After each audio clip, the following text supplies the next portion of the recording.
मत निकालो। जाने तो है के चीज बार बार कहनी जे तू अपना हाथ के सामान लेके के हमरा मत दे। आ देह खराब हो गइल बा। खाना बनल बा हो।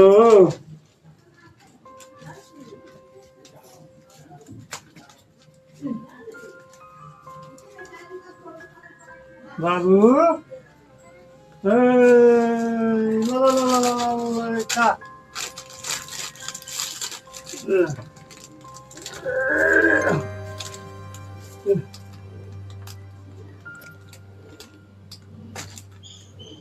देखे के दिल हमरा कौन हम हेलो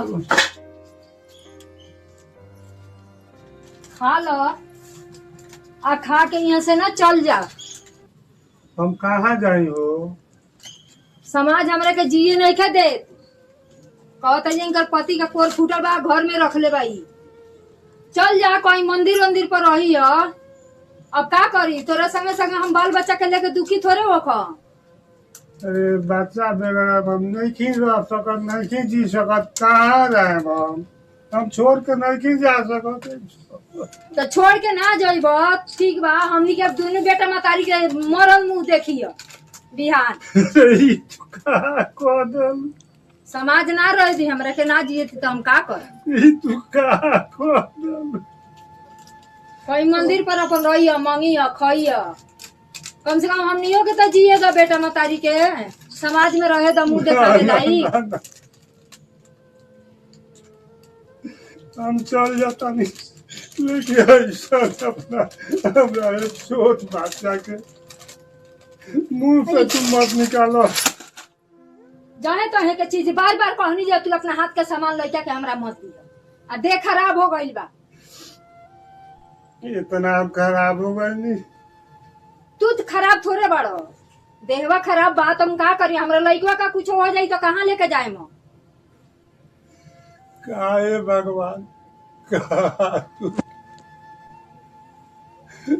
हमरा के कौन दिन देखो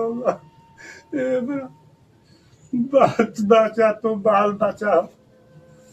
हमरा गांव जवार छोड़ के भी जाए के पड़ता। ठीक बा हम चल जाता नहीं लेकिन यही मुंह जबान से मत निकालो।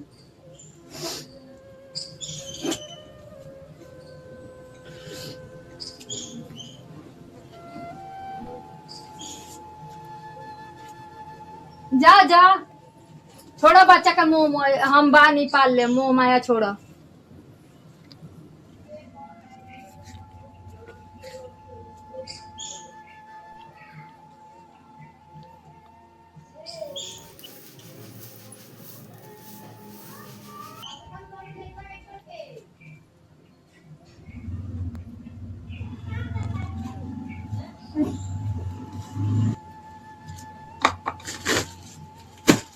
भाई हम कल स्कूल ना जाए।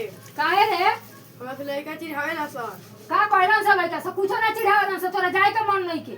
तू जाइए चुपचाप पढ़े। कहा से कि तो बाबूजी नहीं अरे भगवान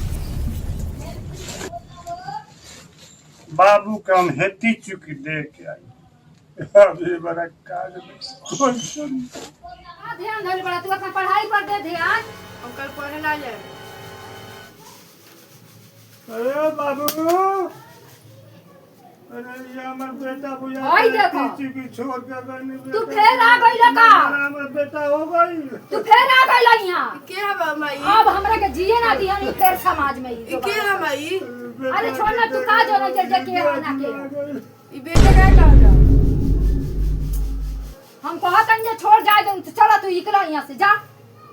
पापा माई हट जा जा हट अरे चल यार हम बेटा के देख लेंगे। जा यहां ना से बाबूजी तुम मत जाओ। छोड़ ई का जाई हो। ई ना जाई हो। समाज ना जिए दी हमरा के। काहे ना के जिए दे।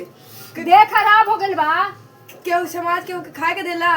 केहू खाए के ना देवेला बेटा। बाकी देह खराब हो गया पर घर में गांव में लोग ना रहे देवेला। हॉस्पिटल में तो सब हो जाई ठीक हो जाई हो। के ले जाई हॉस्पिटल में। हम निकल हम सर। हमनी के लोग जाई दी काहे ना जाई। भगा दी मार के। काहे भगा दी? संगे संगे हमरो का निकाल दी।